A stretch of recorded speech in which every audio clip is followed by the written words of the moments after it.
देशाच्या अर्थव्यवस्थेवर दूरगामी परिणाम होण्याची शक्यता। देशाच्या अर्थव्यवस्थेवर दूरगामी परिणाम होण्याची शक्यता। तर शरद पवार यांनी ही एक्सवर पोस्ट केलेली आहे। पंतप्रधानांनी जे आवाहन केलेलं आहे त्यानंतर शरद पवार यांची ही एक्सवरची पोस्ट देशाच्या अर्थव्यवस्थेवर दूरगामी परिणाम होण्याची शक्यता आहे असं शरद पवार यांनी म्हटलेलं आहे।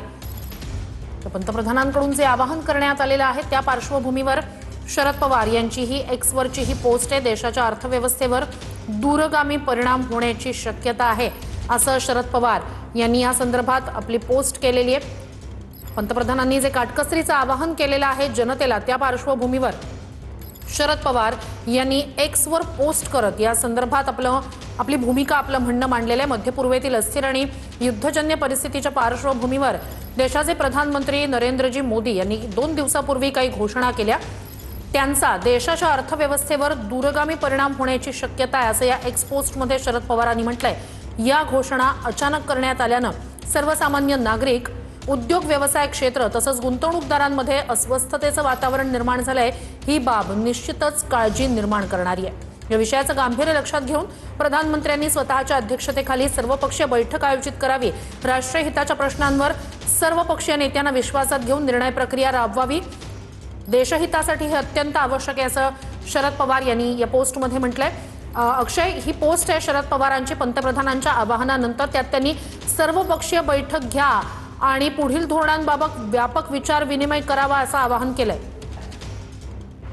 पंतप्रधान नरेंद्र मोदी हे गेल्या 2 दिवसांपासून देशाला पद्धतीचं वेगवेगळ्या सल्ले जे आहेत ते देताना आपल्याला पाहायला मिळतात आणि त्या सगळ्या संदर्भात अक्षय, तांत्रिक कारणामुळे तुमचा आवाज आमच्यापर्यंत स्पष्टपणे पोहोचत नाही। आम्ही पुन्हा तुमच्याकडे येऊच।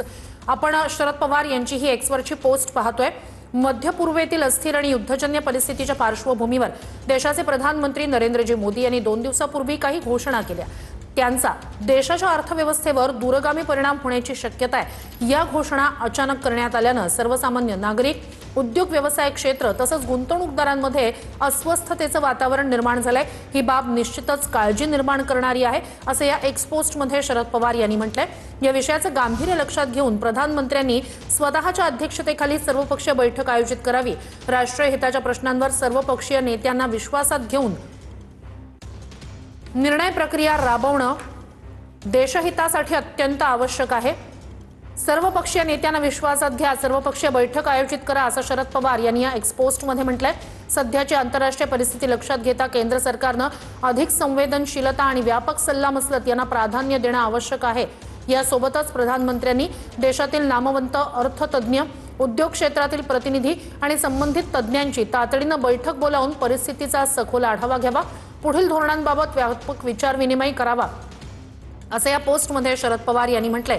देशातील जनतेमध्ये विश्वास आणि स्थैर्य निर्माण करणं यालाच सद्यस्थितीत सरकारचं सर्वोच्च प्राधान्य असलं पाहिजे अशी आमची ठाम भूमिका असल्याची एक्स पोस्ट शरद पवार यांनी केली आहे। अगदी काही वेळापूर्वीच राज ठाकरे यांनी सुद्धा पंतप्रधान मोदी यांच्या आवाहनासंदर्भात आपली भूमिका मांडली। आता शरद पवारांची ही पोस्ट आपण पाहतोय। मोदींच्या घोषणेनंतर नागरिकांमध्ये अस्वस्थतेचं वातावरण निर्माण झालंय, काळजी करणारी बाब आहे असं या पोस्टमध्ये म्हटलंय। पंतप्रधानांनी स्वतःच्या अध्यक्षतेखाली सर्वपक्षीय बैठक आयोजित करावी अशी मागणी शरद पवार यांनी या पोस्टद्वारे केली आहे। सर्वपक्षीय नेत्यांना विश्वासात घेऊन निर्णय प्रक्रिया राबवणं देशहितासाठी आवश्यक असल्याचं शरद पवार यांनी म्हटलंय।